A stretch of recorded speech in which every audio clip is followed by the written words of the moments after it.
ঈদর লাগে টুকিটাকি রান্না করে আর লাইছি আর মেহেন্দিও দিলাইছি হাতের সময় আছিল তো আপনার লগে শেয়ার করে লাইমু।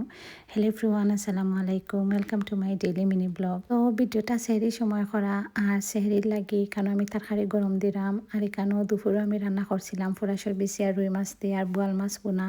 তো তরকারি তো আর সব রয়েছে যার লাগে সেহরি লাগে আর আলাদা করে কিছু রান্না করা হয়েছে না। তো সেহরি শেষ করিয়া প্রায় 3টার মতো হয়ে গেছে আর আমি এখানে হাতে মেহেন্দি দিলাইলাম। তো মেহেন্দিও বেশি নাই, একটু আছিল আর মেহেন্দি আলাদা করে আনাইতামও মনে নাই আর মেহেন্দি না দিয়া দিয়ে এখন একদমও মেহেন্দি দিতাম পারি না।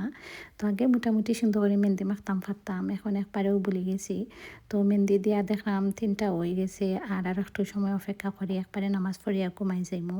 তো নেক্সট মর্নিং ঘুম থেকে উঠিয়া এখানো যেহেতু আমরা আগামীকালকে ঈদ হয় টুকিটাকি রান্না করিয়া রাখিলাই আর ঈদের দিন দেখা যাইব আর রান্না করা যাইতো না। তো আমি রান্না করার লাগে সপ্তাহ কাটাকুটি করে রাখি লাইমু। তো প্রথমে আমি কলিজা রান্না করে লাইমু, গরুর কলিজা। তো এখানেও ময়লা ফালানির লাগে আমি হলুদ আর একটু লবণ দিয়া সিদ্ধ দিলাইমু আর কলিজা দেখবা সিদ্ধ দেওয়ার ফলে কিন্তু অনেক বেশিও ময়লা বার হয়। তো এখানেও সিদ্ধ ভাজটাকে 10 মিনিটের মতো করলেও এনাফ। তো অন্যদিকে এখানে আমি চিকেন বার করাম যেহেতু রোজা রাখছি আমি আর আমার হাজব্যান্ডে, তো কই ইফতারি লাগে কিছু বানাইলাই। তো চিন্তা করলাম বোনা খিচুড়ি বানাইতাম। তো এখানেও চিকেন লেগ পিস আছিল, তো আমি সাইড পিসও নিছি কারণ আর বেশি বানাইতাম না, আগামীকালকে ঈদ আর এগুলাও বেশি খাওয়া হইতো না। তো এখানেও আমি চিকেন নিয়ে একটু খাটিয়া দিলাম আর চিকেন খাটিয়া দিলে মশলা বালা করে সুন্দর করে ঢুকে। তো আমি সাইড পিস নিছি নিয়ে এখন অন্যান্য যেটা যেটা লাগে খাটি লাইছি, টমেটো নিছি আর কাঁচামরিচও নিছি আর পেঁয়াজ একটু বেশি করেও খাটি লাইছি আরও 2টা কারি রান্না করবো। তো সবটা মিলাইয়া এই পেঁয়াজগুলা দিয়ে হয়ে যাইব। তো খিচুড়ি রান্না করার লাগিয়া এখানে আমি ডাইল নিছি, তো মসুরির ডাইল আরও চানা ডাইল দিমু আর মুগ ডাইল দিমু। তো সপ্তাহ ডাইল দিয়া কিন্তু বোনা খিচুড়ি বানাইলে খাইতে ভালো লাগে। তো এখানেও সপ্তাহে একটু একটু করে নিছি, বেশি নিতাম না আর বেশি খিচুড়িও বানাইতাম না, পরে দেখা যাইব ডাইল বেশি হয়ে যাইব। আর মুগ ডাইল একটু বাজিয়ে রান্না হলে গ্রান বেশি সুন্দর লাগে। তো আমি 5 মিনিটের মতো এত মিডিয়াম ফ্লেমে রাখিয়া বাজি লাইছি আর যে সুন্দর একটা গ্রান আইছে। তো এখানেও পয়লাও আমি কলিজা রান্না করার লাগে বয়ে দিছি আর একজন আপু আমার কমেন্ট করছিল যে আমার তরকারি কালার দেখে আমি কোন মশলাটা ইউজ করি। তো আমি টিআরএসর যে ব্র্যান্ড আছে ও ব্র্যান্ডের সব মশলাও ইউজ করি। তো এখানেও সব ধরনের মশলা দিয়া বালা করে মশলা কষাইলে আমার একটু পানি দিলাইছি। তো পানি দেওয়ার পরে টমেটো দিছি আর টমেটো দিলে দেখবা সুন্দর একটা কালার হয়। তো বোন আমাদের সবসময় আমি টমেটো দিই। তো মশলা বালা করে কষানো হয়ে গেলে এখানে কলিজা দিলাইছি। তো কলিজা দিয়া মশলার লগে বালা করে মিক্স করিয়া নিমু আর 5 থেকে 10 মিনিট রান্না করলেও কিন্তু এটা রেডি হয়ে যাইব। অন্যদিকে বোনা খিচুড়িও বয়াই দিছি। এখানেও তেলের মাঝে একটু দারচিনি দিছি, তেজপাতা দিছি, পরিমাণ মতো পেঁয়াজ দিছি আর আদা রসুন বাটা দিমু। আমার কাছে কিন্তু বিরিয়ানি থাকি বোনা খিচুড়ি খাইতে বেশি ভালো লাগে, একটু লেটকা লেটকা করিয়া বানাইলে। তো প্রথমে প্ল্যান আছিল বিরিয়ানি বানানির, বা তো কয়দিন আগেও বিরিয়ানি খাওয়া হয়েছে আর বোনা খিচুড়ি একদিন তাকে খাওয়া হয়েছে না। আর অন্যদিকে কলজা রান্না প্রায় শেষ আর এখানেও আমি এখন চিকেন দিলাইরাম আর চিকেন দিয়ে একটু বাজিয়া নিমু। বাজিয়া পরে সব ধরনের মশলা দিলাইমু আর আমি বোনা খিচুড়ির মাঝে প্রাণ ম্যাজিক যে মশলা আছে ওটা ইউজ করলাম আর আমি প্রায় রান্নার সময় এই মশলাটা ইউজ করি। তো আমি দেশেও যে সময় আসলাম ওই সময় সব সময় রান্নার সময়ও মশলাটা দিতাম। তো এখানেও আইয়াও পাওয়া যায় বাঙালি স্টোরও মিলে। তো আমি এটা আনাইয়া রাখি আর এটা দিলে যে নাইস একটা ফ্লেভার হয়।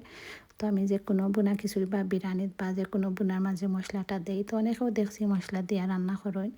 তো চিকেন দিয়া সব ধরনের মশলা দিয়া একটু পানি দিলাইছি চিকেন সিদ্ধ হওয়ার লাগে আর পরে আমি চানাটাই লাগে দিলাইমো কারণ চানা ডাল সিদ্ধ হইতে একটু সময়ও লাগে। তো চিকেনের লগে আমি দিলাইছি, পরে মুগ ডাইলও দিলাইছি আর মসুরির ডাইল আমি চাউলের লগে দিমু। মসুরির ডাইল দাপা সিদ্ধ হইতে বেশি সময় লাগে না। তো সবটা দিয়ে একটু সময় নিয়ে কষাই আনিছি আর অন্যদিকে কলিজা রান্নাও কমপ্লিট হয়ে গেছে, মাশাআল্লাহ অনেক সুন্দর একটা কালার হয়েছে। তো ঈদের লাগে রান্না বান্না আগে কিছু টুকিটাকি করিয়া রাখি দিলাম, পরে দেখা যাইব সব রান্না একলগে করা লাগবো। তো বোনা খিচুড়ির মাঝে আমি একটু আলু দিছি, তো আলু দিলে ভালো লাগে। তো এটা টোটালি অপশনাল, তো যারা আলু খাইতে ভালো ফাইন তারা এড করবা। তো এখানেও চাউল আর ডাইল আমি একলগে ভিজাইয়া রাখছিলাম দইয়া।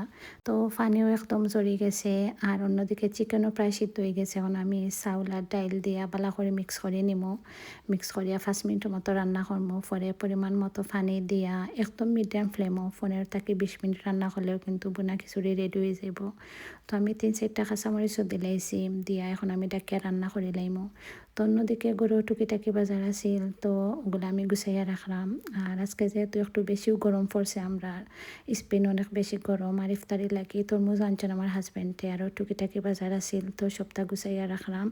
তো দেখবা এভরিডে আসলে টুকিটাকি বাজার তাকেও যায়, যত আমরা রেগুলার একলগে খরচ করি না কেন, এরপরেও দেখবা কিছু না কিছু এভরিডে আনা লাগে। তো এখানেও হেগেন্ডাজ আইসক্রিমটা খাইতাম আমি, যে বালা ফাই, তো আমার হাজব্যান্ডে এটা আনছেন, আর এটা খেয়ে খাইছেন অবশ্যই কমেন্ট করিয়া জানাইবা। তো হেগেন্ডাজ আইসক্রিমের কিন্তু অনেক ফ্লেভার আছে, তো সব থেকে আমার বেশি ভালো লাগে স্ট্রবেরি যেটা ওটা।